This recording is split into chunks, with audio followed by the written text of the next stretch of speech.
Bon, j'espère que vous êtes tous bien remis du match d'hier. Donc, bah, écoutez, ça a été un petit peu compliqué de s'endormir au départ, mais je pense que maintenant ça va mieux. J'ai revu un petit peu le match à froid pour analyser un petit peu plus ce qui s'est passé. Bon, bah après, sincèrement, ça confirme un petit peu ce que je vous ai dit hier. Donc, bienvenue à tous, c'est Arnaud. On va parler aujourd'hui donc du match entre le Paris Saint-Germain et le Bayern de Munich. Donc, défaite du Paris Saint-Germain 2-1 au parc. On va essayer d'analyser un petit peu et je vous donnerai les notes près des joueurs sur la deuxième partie de la vidéo. Donc, en termes d'analyse, si on revient un petit peu sur le match, donc très grosse domination en termes d'impact et de physique du Bayern en première mi-temps. Ça, de toute façon, je pense qu'on le savait tous, que physiquement, le Bayern était plus prêt que le Paris Saint-Germain. Là, il n'y a pas de souci là-dessus. Donc, très grosse domination. Évidemment, beaucoup d'erreurs de notre part en première mi-temps, mais encore une fois, et ça, je vous l'ai déjà dit, ça s'est pas passé que hier. Que ce soit contre Nice, contre Lorient ou contre des équipes comme ça, on fait des premières mi-temps actuellement qui sont catastrophiques. Alors certes, on a toujours été meilleur en deuxième qu'en première mi-temps, ça c'est depuis très longtemps, mais nos premières mi-temps aujourd'hui sont catastrophiques. Donc il va falloir vraiment qu'on répare ça. Alors je pense aussi que c'est dû au fait que la forme physique des joueurs, la confiance des joueurs. Je pense qu'on est vraiment dans le dur un petit peu en ce début de saison, mais encore une fois, tout ça, on le savait. On savait qu'on allait passer des moments difficiles en début de saison cette année. Alors bon, moments difficiles, après c'est relatif. On est toujours premier en Ligue 1, on est dans le top 8 de la Ligue des Champions. Donc bon, voilà, c'est par rapport à ce qu'on a pu connaître, on est dans des moments difficiles. Donc grosse domination du Bayern en première mi-temps, surtout physiquement, parce qu'encore une fois, dans le jeu, comme je vous l'ai dit, le Bayern ne propose pas grand-chose dans le jeu. Ils n'ont pas le même style que nous, ils ont un jeu de transition beaucoup plus rapide sur les quatre avant-centres, donc ça, il n'y a pas de souci, on le savait aussi. Mais en termes de jeu, ça n'a pas été dingue. Ils ont des profils évidemment très travailleurs au milieu, surtout avec Kimmich qui a fait un super match. Moi, franchement, j'ai trouvé tactiquement, il a été très bon. C'est le joueur qui venait empêcher la relance de Vitinha en première mi-temps. Mais ça, tout ça, on le savait, il n'y avait pas de souci. Luis Enrique a dû le savoir aussi. Il n'y a pas de problème. Moi, après, sur la première mi-temps, ce qui me dérange beaucoup, c'est l'implication des joueurs. C'est la nonchalance de certains. Parce que je suis désolé, mais on ne peut pas rentrer dans un match de Ligue des Champions avec l'attitude que certains joueurs ont eue. Vous verrez dans mes notes, je pense que vous comprendrez de qui je parle. Donc ça, c'est pas possible. Alors, il y en a beaucoup qui disent oui, Bayern a été largement supérieur en première mi-temps et tout. Dans l'impact physique, c'est une certitude. Dans le jeu, déjà, je suis beaucoup moins d'accord avec vous, et ça, on va le voir au niveau des stats. Mais dans l'impact physique, c'est sûr. Et surtout, encore une fois, si on leur fait des cadeaux, ils en demandaient pas plus, hein. Les deux buts qu'on se prend en première mi-temps, c'est deux erreurs de notre part qu'on paye cash. Mais peut-être qu'en Ligue 1, on aurait pu rattraper la donne. Mais en Ligue des Champions, face à une grosse équipe actuellement, bah évidemment, on paye cash. Mais ça, c'est complètement normal. Ça, c'est être complètement naïf de penser qu'on allait pouvoir jouer facile. Le Bayern, c'était certain qu'ils allaient nous rentrer dedans dès les premières minutes, puisque physiquement, ils sont plus près que nous. Donc c'était certain qu'ils allaient le faire. Et puis bon, après, voilà, après ils ont joué leur truc. Il y a eu des occasions, donc un but de Luis Diaz à la 4e minute, je crois, sur une mauvaise relance de Pacho. Enfin, pas la relance qui est mauvaise, c'est juste que le milieu de terrain et surtout ce côté gauche n'était pas réactif du tout. Donc c'est pas la relance qui est mauvaise de Pacho, c'est juste que les joueurs à qui il a fait la passe étaient complètement à l'ouest. Et ça, vous le verrez aussi dans mes notes. Donc à un moment donné, on a cru égaliser avec Dembélé, mais bon, il était hors jeu, donc il n'y a pas de souci.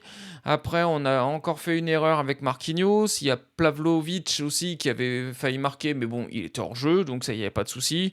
Et puis enfin, après l'action qui a amené la faute complètement débile de Luis Diaz. C'est un joueur que j'adore, mais sur ce coup-là, il est complètement débile. Et puis alors surtout l'attitude des joueurs du Bayern est totalement exécrable. Moi, j'ai jamais vu ça de ma vie. Quand t'as un joueur, surtout un joueur comme Hakimi, qui est quand même pas un méchant, qui est là en train de se rouler par terre, en train de pleurer et tout, et que t'as tous les joueurs du Bayern qui sont, il y en a pas un qui est venu prendre des nouvelles et qui sont tous en train de chialer comme des gogoles parce que l'arbitre va mettre un carton rouge à Luis Diaz. Non mais attendez les gars, au bout d'un moment, il va falloir arrêter d'être bête, hein. Parce que franchement, le Bayern hier, ils m'ont grave déçu dans leur attitude. C'est pour ça que j'espère vraiment qu'on les rencontrera de nouveau au mois de février-mars, parce que je pense qu'on a des choses à régler avec eux, hein. Parce que franchement, mais l'attitude était exécrable hier.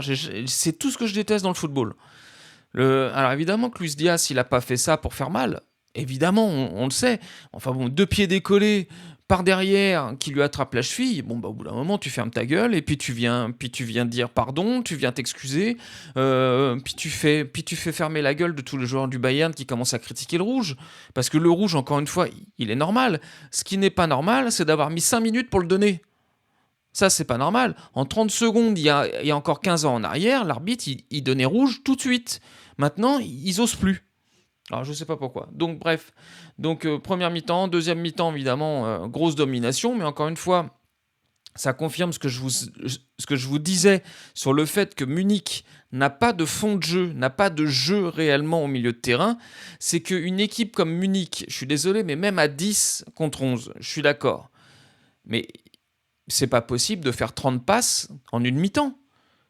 Vous vous rendez compte là aujourd'hui que Munich à 10 contre 11 n'a fait que 30 passes en deuxième mi-temps. Non, mais moi, alors, ça n'a pas l'air de choquer du monde, mais ça prouve bien que leur jeu n'est basé que sur la transition rapide, et quand ils n'ont plus la possibilité de faire ça, bah en fait, il ne se passe plus rien. C'est pour ça que moi, j'en veux à Paris, parce que je pense qu'on avait largement de quoi les mettre à mal, sincèrement, hier, mais j'en veux, oui et non. J'en veux parce que je pense qu'on pouvait les mettre à mal, mais j'en veux pas parce que eh ben, on a juste un level physique qui était trop disproportionné. Pas possible. Donc on va voir un petit peu les stats de la première mi-temps. Donc moi, beaucoup me disent en première mi-temps, le Bayern a archi dominé le Paris Saint-Germain. Eh ben, écoutez, moi, les stats de première mi-temps, je suis désolé de le dire, mais je vois quand même que Paris est à 57% de possession de balle. Donc ça veut dire que globalement, on a eu plus la balle que le Bayern. Donc, malgré tout ce que vous voulez dire, ça prouve bien, ça confirme ce que je dis. Paris a un jeu de possession, c'est-à-dire où on sait jouer au milieu de terrain. Le Bayern a un jeu de transition. Donc c'est 2 styles complètement différents, il n'y a pas de souci. Mais là où évidemment on a pêché, mais c'est dans nos intentions de but. Quand on est à 0,51 alors qu'on a la balle et que le Bayern est à 1,37 sans la balle, bah effectivement, il y a un problème. Il y a un gros, gros problème. On a fait 262 passes, ils en ont fait 188. Donc moi, la grosse domination énorme et gigantesque du Bayern en première mi-temps, moi je suis désolé, mais je la vois pas. En termes d'occasion de but, oui, mais 50% des occasions qu'ils ont eues, ça vient de nous. Encore une fois, je suis désolé, hein, j'ai encore revu le match ce matin. Olysée, on l'a pas vu du tout. Gnarby, à part son tir magnifique, on l'a pas vu non plus. Ken, on l'a pas vu. Et Luis Diaz nous a fait mal. Mais sinon, attendez, mais sur les 4, ils ont pas fait un match de dingue, les 4 de devant, hein. Je suis désolé, on nous avait promis l'enfer avec les 4 devant, une attaque de feu, tout. Mais non, non, non, non, non. C'est nous qui avons perdu le match, hein. C'est pas le Bayern qui l'a gagné, hein. Il faut être clair, hein. Il faut être clair. Donc voilà, donc moi sur la première mi-temps, alors oui, domination physique du Bayern, ça c'est clair, ils ont mis du pressing, ils ont mis de l'intensité, physiquement ils sont largement devant nous, et ça on sait pourquoi, on va pas revenir sur les préparations, sur les blessures et tout ça, le Bayern est à 100% physiquement, ou pas loin, ils ont pas de blessés, ils sont dans un rythme, ils ont pris un rythme depuis le début de la saison qui fait que tout va bien, comme nous on a connu ça en février-mars, mais comme on dit... Le jeu que tu as aujourd'hui, c'est pas celui que tu auras au mois de février. Donc, est-ce qu'il faut mieux? Parce que nous, on a connu ça aussi, hein, où on était très en forme en novembre-décembre pour s'écrouler au mois de février. Donc on verra bien. La vérité d'aujourd'hui n'est pas celle de demain, comme on dit. Donc on verra bien ce qui se passe. Alors évidemment, en deuxième mi-temps, voilà, 86% de possession de balle, 14% de possession pour le Bayern. Alors on a tiré 19 fois, 8 cadrés, mais moi c'est cette stat-là qui me 39 passes réussies. Mais attendez, vous vous rendez compte? 39 passes réussies. Mais ça prouve qu'ils avaient aucun jeu. Ils n'ont aucun jeu. Ils n'ont jamais réussi à ressortir la balle parce que je suis désolé, mais quand tu joues à 10, c'est que tu manques peut-être de pressing. Ça, je suis d'accord, il te manque un joueur. Mais en termes de jeu, quand tu as du jeu, tu continues à jouer au foot. C'est juste que les joueurs doivent faire plus d'efforts, mais tu joues encore au foot. Nous, on a bien battu le Bayern de Munich, si je vous rappelle quand même un petit peu en Coupe du Monde, mais on jouait à 9 à un moment donné, hein, à la fin du match. Hein. Et pourtant, on leur a marqué un but alors qu'on jouait à 10. Donc c'est là où on a une grande, grande différence avec le Bayern de Munich. Et ça, je vous l'avais dit en première mi-temps. Le Bayern est une équipe de transition. Les deux milieux défensifs, Kimmich, Plavovic ou autres, on s'en fout, ils sont là juste pour récupérer les ballons et donner aux 4 de devant. Il se passe rien d'autre. Il se passe rien d'autre. Donc quand les 4 de devant, moi je suis désolé, mais les 4, ils ont quand même été pas très... Allez, ils ont fait 20 bonnes minutes avec de l'intensité, mais après, sincèrement, moi je le dis, je le répète, on les a plus vus. On les a plus vus. Lucas Chevalier, il n'a pas fait un nombre d'arrêts de dingue hein, hier. Hein. Il s'est pris 2 buts sur 2 erreurs de notre part, mais il n'a pas fait un nombre d'arrêts de dingue. Neuer a été élu homme du match. Hein. Bah, je suis désolé, mais Neuer a été beaucoup plus décisif que Lucas Chevalier. Lucas Chevalier n'a rien eu quasiment à faire du match hier. Alors oui, il est parti chercher 2 fois le ballon au but, je suis d'accord, mais encore une fois, il a fait 2 belles interventions, je crois, mais par rapport à Neuer qui a dû en faire 8, 9 ou 10 arrêts, Lucas Chevalier n'a pas été mis. Donc on devait nous promettre l'enfer avec une équipe de dingue.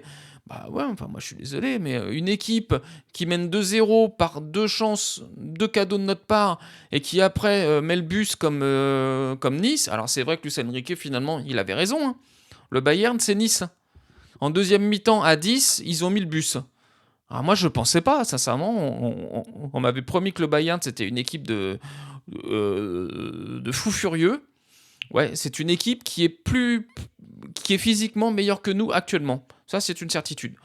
Mais c'est pas l'équipe de dingue. Paris à 100% avec l'équipe de l'année dernière, on écrase le Bayern de Munich qu'on a vu hier. Il n'y a même pas de problème. Donc maintenant, on va revenir donc sur les notes des joueurs. Donc petit rappel de la compo. Donc on a démarré le match avec donc Lucas Chevalier, Hakimi, Marquinhos. Donc Marquinhos, n'oubliez pas qu'il était là parce que Zabarni était suspendu. Pacho, Nuno Mendes, Vitinha, Warren, Fabien Ruiz. Moi, j'ai été un peu étonné de voir Fabien Ruiz parce que je pense vraiment qu'il manquait énormément de rythme pour un match comme ça. Gvara, Dembélé, Barcola. Donc, encore une fois, l'équipe, on pouvait s'y attendre. Pour moi, il y avait une surprise de Fabien Ruiz. Je ne sais pas si ça a été la bonne idée de le mettre. Pour moi, il n'aurait pas dû jouer hier. Parce que le côté gauche a vraiment été notre gros point faible hier. Donc maintenant, on passe aux notes de la défense. Alors j'ai mis Lucas Chevalier, j'ai mis 6. Parce que pour moi, sur les 2 buts, il ne peut pas faire grand-chose. Il a fait 2 arrêts, 2 interventions qui ont été très bonnes. Donc ça, il n'y a pas de souci. Jeu au pied, très bien. J'ai vu sur Internet, là j'ai vu un espèce de mongol qui disait que Donnarumma avait un meilleur jeu au pied que Lucas Chevalier. Alors moi, je veux bien qu'on critique Lucas Chevalier, il y a de quoi faire, mais pas sur son jeu au pied. Alors là, il faut être un tout petit peu. Alors après, j'ai vu que c'était un Marseillais, donc bon, on a tous compris le délire. Hakimi, je lui ai mis 6 parce que, évidemment, on peut le noter que sur sa première mi-temps où il a quand même apporté des choses. C'était un peu plus dur, évidemment, parce que le pressing était quand même très costaud du Bayern. Moi, c'est vraiment ce qui m'a surpris, pas surpris, mais ce qui m'a confirmé, c'est que c'était l'intensité du pressing. Je pense vraiment que c'est sur ça qu'ils ont été supérieurs à nous, même si on a été très bon aussi à la récupération, hein. Attention, hein, on n'a pas été. Moi, je dis qu'on n'a pas été dominé comme on peut l'entendre. En occasion de but, oui, mais dans le jeu ou en termes de beaucoup de choses, ça n'a pas été si énorme que ça. Donc Hakimi 6, bon évidemment sa blessure, ça casse tout, tacle par derrière complètement débile de Luis Diaz, même si j'adore ce joueur, mais complètement débile. Il lui prend la cheville, les deux pieds décollés, enfin bon bref, encore une fois, je comprends toujours pas qu'on ait mis 5 minutes pour lui mettre un rouge, et je comprends surtout pas l'attitude de mongol qu'ont pu avoir les Munichois à s'étonner du rouge. Moi, sincèrement, je comprends pas. Et puis, c'est une équipe qui, sincèrement, je n'aime pas. Je les trouve prétentieux, je les trouve complètement détestables dans leur attitude. Il n'y a pas un joueur qui est venu voir Hakimi, alors que c'est quand même un joueur qui est quand même respecté et aimé de beaucoup. C'est pas un méchant, Hakimi. Il n'y a pas un joueur qui est venu le voir pour voir si ça allait et tout. C'est vraiment une équipe de merde. En termes d'attitude, c'est une équipe de merde, le Bayern. Donc, il n'y a pas de problème. Marquinhos 3, je peux pas lui mettre plus. Il a été dépassé sur tout le truc. En plus, il nous a coûté le deuxième but. Ça nous a coûté cher. Surtout qu'en plus, je comprends pas parce que sur le deuxième but, il gagne son duel face à Ken physiquement. Et après, on a l'impression qu'il est sonné, c'est-à-dire qu'il regarde un peu partout autour de lui. J'ai jamais vu Marquinhos regarder autant de fois autour de lui. Tout ça pour faire une passe où finalement il se fait chipper le ballon. Bon, on comprend pas. Et puis il a été quand même très très dans le dur. Mais encore une fois, c'est normal. Marquinhos n'aurait pas dû jouer ce match-là. Il joue parce que Zabarni est suspendu. Parce que évidemment que Zabarni aurait été titulaire s'il n'avait pas pris sa suspension. C'est une certitude. Pacho, j'ai mis 6. Parce qu'encore une fois, alors il y en a qui vont sans doute pas être d'accord avec moi, mais c'est pas grave, je suis complètement ouvert au débat. Mais moi, je trouve que l'attaque de Barcelone en première mi-temps, si tu retires les deux cadeaux ils ont un but hors jeu, mais on en a un. La frappe la plus dangereuse, c'est celle de Gnabry, où ça touche les deux poteaux. Donc encore une fois, défensivement, ça n'a pas été si catastrophique que ça. La passe de Pacho, moi je pense que c'est surtout le milieu de terrain, enfin le côté gauche, qui n'ont pas été réactifs du tout à sa passe, parce que pour moi elle est très bonne parce qu'elle casse des lignes. Donc après évidemment derrière on est complètement en truc. Et donc non, moi je serais pas dur avec certains joueurs parce que ils ont fait leur match. Si tout le monde était au niveau de ces mecs-là, sincèrement le score aurait été différent. Nuno Mendes 6, parce qu'encore une fois, Olysée, on l'a pas vu.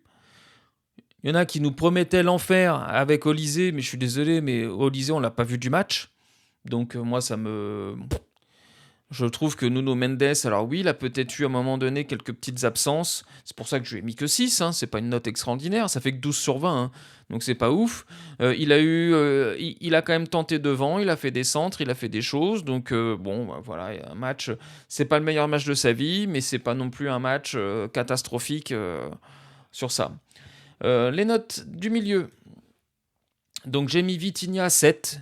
Parce que, encore une fois, moi j'ai lu, oui, mais Vitinha, alors oui, il a touché 136 ballons, mais globalement ça sert à rien. Mais attendez, mais si tout le monde était investi comme Vitinha sur le match d'hier, on aurait gagné le match.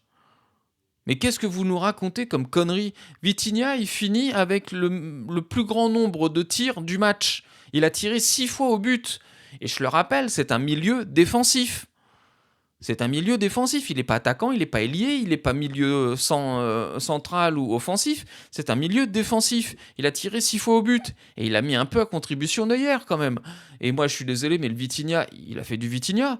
Du tempo, de changement d'aile, balle en profondeur, balle, tout ce qu'il peut. Mais si devant, il n'y a pas trop de mouvement et pas trop de propositions, bah évidemment que pour lui, ça sera moins flagrant que quand ça part de tous les côtés. Ça, c'est une certitude. Mais Vitinha, évidemment qu'on peut lui mettre 7 hier. Moi, quand je lis certains commentaires sur les réseaux sociaux, alors parfois c'est des Marseillais qui chambrent, donc ça, il n'y a pas de souci, on a compris que c'était des débiles. Mais quand j'en vois certains qui veulent faire des commentaires et qui nous sortent ce genre de conneries, franchement, moi je me dis, mais les réseaux sociaux, ça n'a pas fait que du bien pour les supporters de foot. Warren 6, parce que bon, bah, j'aurais pu mettre 5, j'ai hésité entre 5 et 6.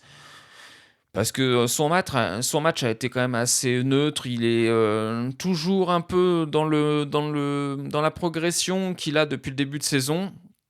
Mais là, je pense qu'à l'heure d'aujourd'hui, le Bayern, c'est encore un petit peu trop costaud pour lui. Donc, il n'y a pas eu vraiment de choses de sa part. Il est parti au duel, il s'est battu. Moi, tant qu'il y a des mecs qui se battent sur le terrain, ça me plaît. Donc, parfois, c'est pas parfait. C'est pas un joueur d'un calibre pour le moment de ouf. Mais pour le moment, il fait ce qu'on lui demande. Fabien Ruiz, 4. Bah parce que tout simplement, il a rien fait. Ouais, moi, il a rien fait. Moi, quand je vois en plus son attitude, alors oui, il était sans doute, il manquait de forme, mais quand je vois quand il sort, il paraît exténué sur le banc. Alors, on peut le prendre de deux manières. C'est soit on se dit qu'il est à court physiquement et qu'il était vraiment rincé parce que voilà, il en avait plein les pattes, ou soit on se dit mais il se fout de la gueule de qui? Parce que là, le mec, avec son attitude, t'as l'impression qu'il a fait un match de dingue. Il a fait un match comme il faisait au mois d'avril. Mais attends, mais gars, ton match, il a été pourri, quoi. T'as rien fait du tout.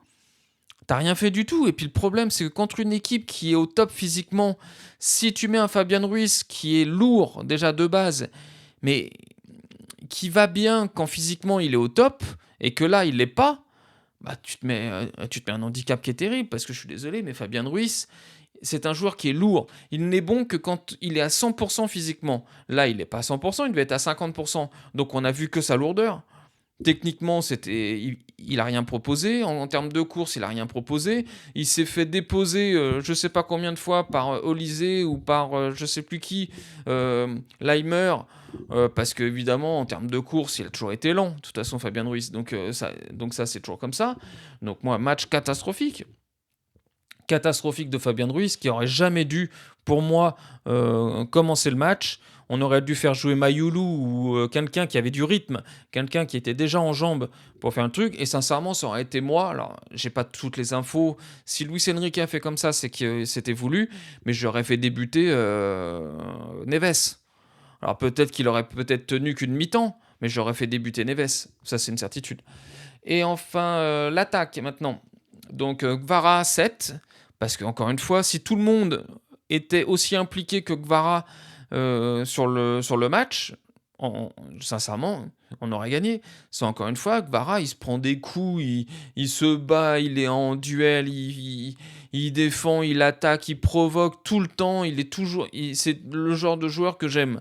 Alors le problème, c'est que quand tu as un joueur comme ça, qui est bon, mais que le reste de l'attaque est mauvaise, ça pose problème. C'est exactement un peu ce qui s'est passé au milieu.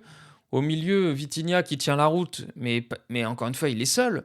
Ça a été beaucoup mieux en deuxième mi-temps quand il y a eu Joao Neves qui est rentré, mais encore une fois, il est seul. Donc Vara 7, Dembélé 5, parce que bon, bah, match relativement neutre, hein, sincèrement. En plus, il est sorti assez vite, donc c'est quand même problématique. On n'a pas vu grand-chose, donc bon, on peut pas lui mettre plus que ça. Et puis Barcola 2, mais je pense que sa note va diminuer au fur et à mesure qu'il va être titulaire, ce mec-là. Je lui avais mis 3, je crois, contre Nice. Je lui avais mis 4 contre Lorient. Et je pense que là, le prochain match, s'il continue avec cette attitude-là, il va avoir 1.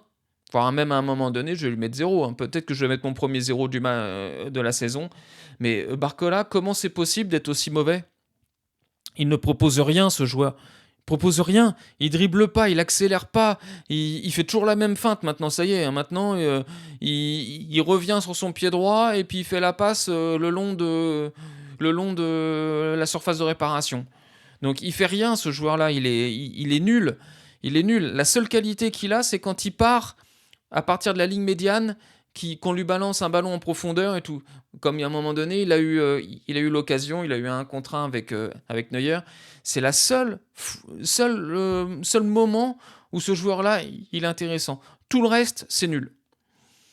Donc au bout d'un moment, alors en plus, conférence d'après-match, là, où il nous sort que oui, oui, on s'attendait pas à ce que ce soit si difficile. Attends, mais attendez, mais attends. Alors, j'espère déjà qu'il a parlé que pour lui. Parce que moi, je pense que certains savaient que ça allait être difficile. Sincèrement, moi, je pense qu'il a parlé pour lui au départ. Mais gros, si t'es pas capable de savoir que ça allait être difficile contre le Bayern actuellement, bah, à un moment donné, va quand même falloir que tu sortes un peu, va falloir que tu lises, que tu regardes les matchs, hein. Parce que si tu pensais que ça allait être le même match que contre Nice ou contre je sais pas qui, attends, mais les gars, il va falloir à un moment donné que vous reveniez sur terre, hein. Là, c'est pas possible. Donc évidemment, ça rejoint ce que je vous disais sur la première mi-temps, sur la passe de Pacho qui amène le premier but. Une passe qui n'est pas prise par qui que ce soit. Ah oui, Pacho, il avait face à lui à Fabien Ruiz, Barcola. Le problème, c'est que les deux, ils ont 4 et 2 hein, en note. Hein. Parce qu'encore une fois, Fabien Ruiz était pas là, était pas en jambes, était pas dynamique. Et Barcola, il a une nonchalance qui est mais alors exceptionnelle. Exceptionnelle. Donc forcément, ça pose problème. Le côté droit était meilleur euh, hier, ça on l'a vu. Et puis maintenant, on va parler un peu des remplaçants, parce qu'on a quand même eu aussi des bonnes surprises au niveau des remplaçants. Donc Luis Enrique, donc je lui ai mis 7. J'aurais pu mettre moins. Sincèrement, j'aurais pu mettre 6. Parce que je pense qu'avoir titularisé Fabien Ruiz, c'est pas l'idée du siècle. Alors, il voulait peut-être mettre un peu de taille, peut-être aussi ça peut jouer, mais je pense sincèrement que ça n'a pas été l'idée du siècle. Euh, il a mis Barcola, je pense, parce qu'il pensait qu'on allait avoir des espaces dans le dos, et je suis assez d'accord avec ça. Parce qu'il y avait des espaces dans le dos. Hein. Comme je vous avais dit en avant-match, le Bayern, c'est une équipe qui est assez haute, donc il y a vachement d'espace, et on aurait pu plus en profiter. Mais le problème, c'est que pour faire ce genre de jeu, il faut qu'on soit en forme, il faut que ouais, il faut que physiquement ça soit en forme, il faut que ça bouge, il faut que ça vive. Et là, le problème de Paris actuellement, c'est que ça vit pas. Donc, mais par contre, je trouve toujours très excellent ces changements de tactique à la mi-temps. Changement de joueur qui a porté ses fruits. Ça, c'est une certitude. Avec la rentrée de Lee, je lui ai mis 7 à Lee. Parce que franchement, et je le disais encore dans mes matchs d'avant, Lee, c'est une bonne surprise de ce début de saison. Parce que je trouve qu'il est bien. Il apporte du danger, il est percutant, il centre beaucoup. Ça, c'est quelque chose que j'aime bien. Et surtout que ses centres sont très bons. Il est percutant, il est dynamique. Alors oui, après, c'est pas un joueur qui va faire des replis défensifs de dingue, parce qu'en termes de course longue, c'est pas sa qualité. Lee, sa qualité, c'est les 2-3 premiers dribbles. C'est là où il est intéressant. En termes de course sur de la longue durée, non, c'est pas un coureur, ça c'est clair. Mais par contre, moi je le trouve très intéressant et je voudrais bien qu'ils mettent un peu Barcola sur le banc. Parce que quand on a eu Lee à droite et Gvara à gauche en seconde mi-temps, eh ben, j'ai trouvé l'équipe beaucoup plus équilibrée et beaucoup plus intéressante. On avait un mec qui percutait bien à gauche avec Gvara, qui lui, il n'a pas hésité à aller taper contre Leimer et compagnie. On avait un Lee qui percutait mais différemment, plus dans le centre, plus dans la feinte, plus dans les choses. Donc moi j'ai trouvé ça très bien. Donc Lee, va falloir quand même à un moment donné réfléchir sérieusement. Mayulu, bah, j'ai mis 5 parce qu'encore une fois, sa rentrée, elle est très neutre. C'est toujours l'éternel problème avec Mayulu, c'est que si on a un qui est capable de me dire ce qu'a fait Mayulu hier, bah, dites-le moi en commentaire parce que je m'en souviens pas. Donc voilà. Ramos 4 parce que bon bah on a essayé, il y a eu des centres, mais bon là c'était un peu plus difficile. Donc, et puis il apporte pas dans le jeu directement comme pourrait apporter un Dembélé évidemment à décrocher et tout. Donc plus difficile. Et puis bah, Neves 7 parce que Neves une rentrée encore incroyable. Il a failli retourner le match à lui tout seul. Il marque un but un peu à la Neves, c'est-à-dire à l'arrache. Et puis il a failli marquer un superbe but de la tête qui aurait mérité vraiment de rentrer. Donc Neves, il est indispensable à ce milieu de terrain et j'ai vraiment hâte qu'il soit là. J'espère qu'il va jouer contre Lyon dimanche parce que c'est indispensable, énorme, c'est énorme. Donc voilà, bah écoutez, on a fait un petit peu le tour. Au classement, si on doit faire un petit peu, donc pour le moment, donc le Bayern est toujours en tête, hein, 4 victoires en 4 matchs. Paris, donc pour le moment, on est troisième en attendant les matchs de l'Inter ce soir. Il y a le Borussia, Manchester City aussi, qui peuvent remonter. Bon, après, voilà, après Newcastle à voir. Enfin bon, Je pense qu'on restera toujours dans le top 8 ce soir. Il y aura un gros match Arsenal-Bayern de Munich la semaine prochaine.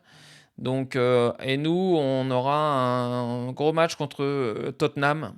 Donc voilà, donc enfin pas la semaine prochaine, c'est dans 3 semaines parce que il y a la trêve la semaine prochaine. Donc voilà, donc ça va nous faire du bien un petit peu la trêve parce que voilà, va falloir vraiment qu'on se pose aussi des bonnes questions sur le recrutement. Je le dis et je le répète, on a un banc de touche qui est trop léger. Là, on a perdu Hakimi, Dembélé, Doué. Alors Dembélé, ça devrait pas être si grave que ça, mais on le reverra pas dimanche. Et j'espère qu'il sera pas convoqué avec l'équipe de France. Ça serait du bien qu'il se repose. Hakimi, d'après ce qu'on a compris, il n'y a pas de casse, mais il y a quand même gros choc. On parle de 3 à 5 semaines, donc je pense qu'on ne le reverra pas avant la trêve hivernale. Doué, on sait déjà qu'on ne le reverra pas. Donc voilà, moi je pense vraiment que Paris a fait une erreur cet été de ne pas avoir recruté davantage. On savait qu'il allait y avoir des blessures, on savait que l'effectif était un peu juste, et il n'y a pas eu grand-chose de fait malheureusement. Donc c'est vraiment dommage. Bon, bah maintenant, de toute façon, c'est fait. On peut rien faire avant le mois de janvier. J'espère qu'en janvier, on fera un ou deux joueurs. Et puis, ça pourra toujours nous aider parce que je pense sincèrement qu'on a besoin de 109 au milieu. Parce que, je le répète, mais un Fabien Ruiz, il a fait une saison exceptionnelle. Mais c'est pas ouf. Et comme je le disais hein, sur une de mes vidéos, et je finirai avec ça, Paris l'année dernière, c'est un collectif qui a sublimé les individualités. Et je pense qu'il les a sublimées plus qu'elles ne sont. Mais le problème, c'est que cette année, on a un collectif qui est un peu moins fort parce que physiquement, on est un peu dans le dur et on se rend compte de la qualité de nos individualités. Alors, il y a toujours des joueurs très bons. Hakimi, Nuno Mendes, Vitinha, Neves, Gvara. Tout ça, c'est très bon. Même dans un collectif un petit peu moins huilé. Mais par contre, il y a quand même des niveaux qui sautent un peu aux yeux. C'est Fabien Ruiz. Moi, je suis désolé, mais le match d'hier, ça m'a rappelé le Fabien Ruiz d'il y a un an. Donc pas ouf. Barcola, il a absolument pas le niveau pour être au Paris Saint-Germain. Alors moi je vais être très clair, il a absolument pas le niveau. C'est l'un des rares joueurs qui n'a pas progressé depuis qu'il est à Paris avec Luis Enrique. Tout le monde a progressé sauf lui. Donc je pense qu'il va falloir quand même se poser des vraies questions. Barcola, il faut l'envoyer à Crystal Palace ou dans un club anglais, récupérer 70 millions, et puis ça sera très bien. Ça sera très bien comme ça. Il ira s'éclater en Angleterre avec plus d'espace. Et puis nous, il faut qu'on ait des joueurs travailleurs, capables de jouer dans les petits espaces très serrés contre des blocs bas. Donc voilà, écoutez, c'est une analyse complète.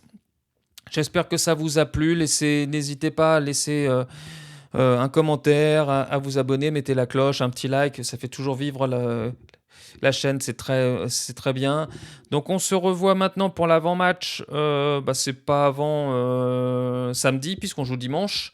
Et puis après, de toute façon, on aura la trêve, donc on reparlera des sélections des joueurs parisiens pendant la trêve.